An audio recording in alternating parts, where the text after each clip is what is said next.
Hi guys, welcome to the Positive Behavior Support course.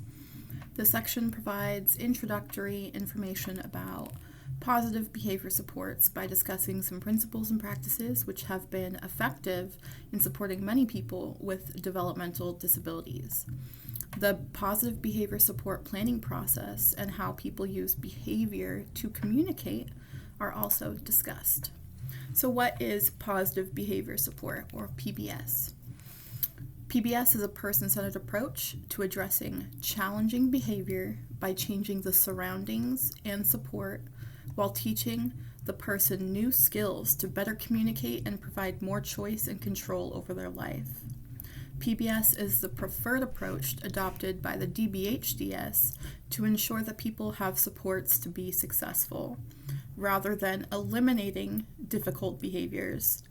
Positive behavior support stresses personal growth, with the end result being an improved quality of life for the person.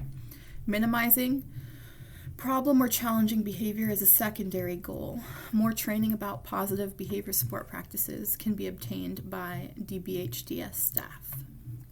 Some people with disabilities have communication difficulties, such as being unable to talk or understand spoken language.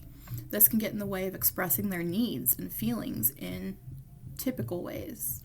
This may lead to expressing those needs by using behaviors that appear unusual or disturbing to others. In the past, people who had difficult behaviors were considered in need of institutionalization or more restrictive environments until they learned behaviors that showed that they were ready for life in the community. This has been proven to be wrong. Current research shows that giving someone choice and control over their own life often minimizes challenging behaviors, which is why using a person-centered approach is one of the foundations of PBS. Teaching positive behavior in someone's home, work, or other community setting is a better way to help them learn ways to communicate that others will understand. In order to be successful with behavior supports, all staff must treat people with dignity and respect. Support staff must view behavior as a way for the person to control and direct their own life. If the desire for personal choice and control is not respected, the result may be that someone has learned that negative behaviors might give them some control. If this has gone on for a long time, it can be really challenging for staff and for others who live and work around that person. A positive behavior support plan looks carefully at someone's behavior and figures out what might need to change in the schedule or home and work environment. It will provide you with how you should support them and respond when that behavior occurs. It also determines what new behavior that person could use to get what he or she needs or wants, and how to teach the person the new acceptable replacement behavior. Positive behavior support plans are designed to help all of the staff in the person's life to respond in the same way.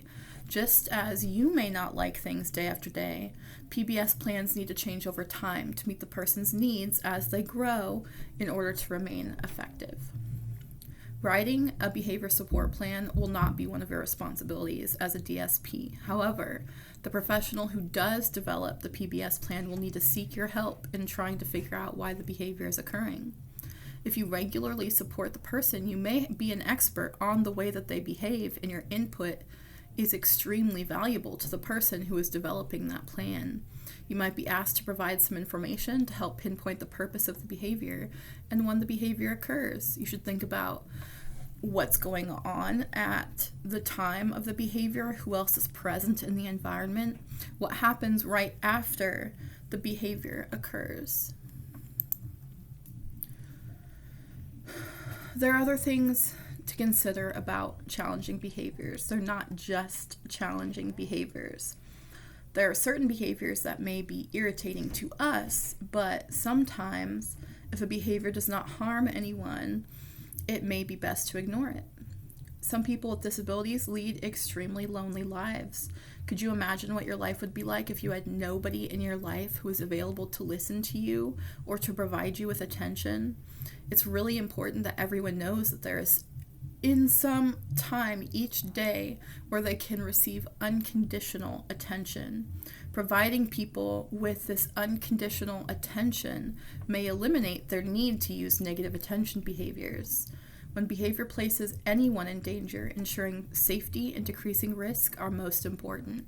Staff should not try to teach desired behaviors during a time when dangerous behavior is occurring. Discipline is intended to teach, not to punish. When a dangerous behavior is happening, it's not a teachable moment. It's more important for everyone to be safe and calm. So your role as a DSP, be a good role model. Be a good observer. Keep good documentation. Make sure everything is detailed and written in a person-centered thinking manner. Communicate with everybody effectively, not just your person, your individual, but their family. Communicate effectively with their doctors, their support team. Be supportive and respectful, and commit to solving problems. Your main goal is to focus on the positive and assist people with improving their quality of life. Hopefully that taught you a little bit about positive behavior support. Don't forget to take the test below and reach out if you have any questions or concerns. Thank you.